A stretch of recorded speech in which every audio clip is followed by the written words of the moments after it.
Greetings, and welcome to Tales from the Asylum. Good evening, and welcome to Tales from the Asylum. Tonight's story involves supernatural horrors in the darkest of places. Shadows in the Desert by Jason Gehr. Solace from the increasing, howling, tearing winds of the high desert, a portal into a dark, dank crevasse of the cool, stale air. We escaped into an island of rock amongst the ocean of shifting sand. It was a discovery that saved us from the raging elements of one world, then plummeted us into the madness and death of another. As researchers that have lived for the last 8 years in our work, we were all well aware of the dangers of the desert. We were all too familiar with the sudden high desert sandstorms and the denizens that dwelled within. One thing we could count on, other than the storms and the sun, was the supply caravan sent by our benefactors and the U.S. government. 2 days late, our supply line seemed to have been cut by forces unknown. We tapped our usual sources of information, the occasional wandering tribe of nomads. After 3 days without word of our supplies, one of the numerous passing clans of nomads arrived.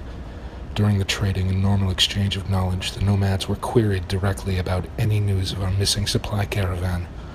No matter who we asked among the desert people, we were met with denial of any knowledge and a feeble attempt to mask what I can only describe as fear. When the trading was done, they left. We were not visited again by the desert people.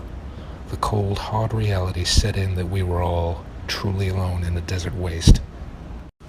The turning point quickly drew near where a decision had to be made, whether to strike camp and abandon all our previous work, or to continue and wait for an extremely overdue caravan, and maybe die doing so. It was determined that a handful of us should probe into the hazardous waste to seek help. Those of us who had lived for the longest in the desolate waste were chosen. 6 of us, being equal parts survivalist, scientist, and engineer, stood the best chance of making it through the desert alive, and make it back to our small oasis encampment with help. 2 days out into the shifting sands, well equipped to handle the sun and what we thought everything the desert could throw at us, a large dust storm gathered on the horizon. Static charged dust exploded with thunder, smashing the whistling desert wind. The dry, rolling barks of frequent thunder accompanied by billowing, dark brown clouds of sand. The storm swallowed the sinking sun, decaying it like rotten fruit, nearly blacking it out, only allowing a sick and dull glow of light. Our single makeshift shelters were not enough to abate the searing, tearing mass. We had to move. The storm seemed to live among us, thriving off our discontent. Our scout shouted something just above the screaming torrent of wind. He had spotted a rock formation to our south, and we could make it in short time. I moved towards the others and relayed the message. We clipped together in line using rope and our web belts. As we started to forge our way behind our scout, it seemed that the storm was infuriated by our attempted escape. The volume of wind increased as if trying to throw us from our trajectory. A long, slow pace drug us through the shifting sand and howling winds. The hammering thunder deafened our ears. Our scout reassured me that we were almost upon the rock outcrop. I looked briefly behind me at my workmates, who were as close to family as I had ever had. They were now just shambling shapes of black in the violent, swirling plumes of desert dust. The scout tethered further away so that he could feel his way now that the visibility was a little further than arm's reach. At times I felt the scout's tether went slack as he searched for the rock just ahead. My mind played a little tragic story of him falling to his doom in an unseen deep void and pulled shortly thereafter. I and the rest of my team.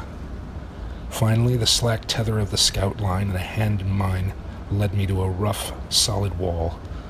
I pulled myself and the rest of my crew through a sharp-edged precipice out of the gloom into the pitch. We plunged from our sinking ship in the storm into a deep sea of black silence. An impossible, stark silence, it seemed.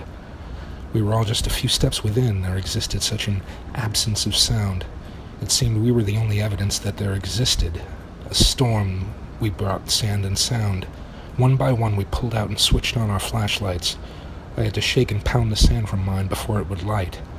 The 1-meter ring of sick yellow light struggled through my sand-edged flashlight.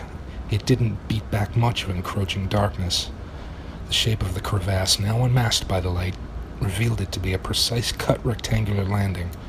Directly adjacent was a long, cramped black hall that led to a gradual decline that led deeper into the rock. The unsettling silence of the cool, sharp-cut hallway had us turn to respite within our close-knit group, nervously laughing and starting small talk. It didn't take but a few seconds of small talk to lead to this curious place. Remarks of remote government facilities with aliens were mentioned. The always present scientists in us started to open up batteries of questions. The storm outside shut down, at least temporarily, our main mission. The mystery of this place rose in priority. We left one researcher at the entrance to guard our packs and supplies, while the rest of us crouched into the narrow hall leading down with only a handful of our gear and a couple of pistols. As we moved down deeper into the rock, the air started to chill, the smooth-cut black walls of the barely 1.5-meter tall hallway. We had to maintain an uncomfortably slight stoop as we traversed. The hall seemed to span for quite some time, slanting and turning ever so slightly. It seemed an eternity before the hall abruptly opened up to form a large void well beyond the power of our flashlights.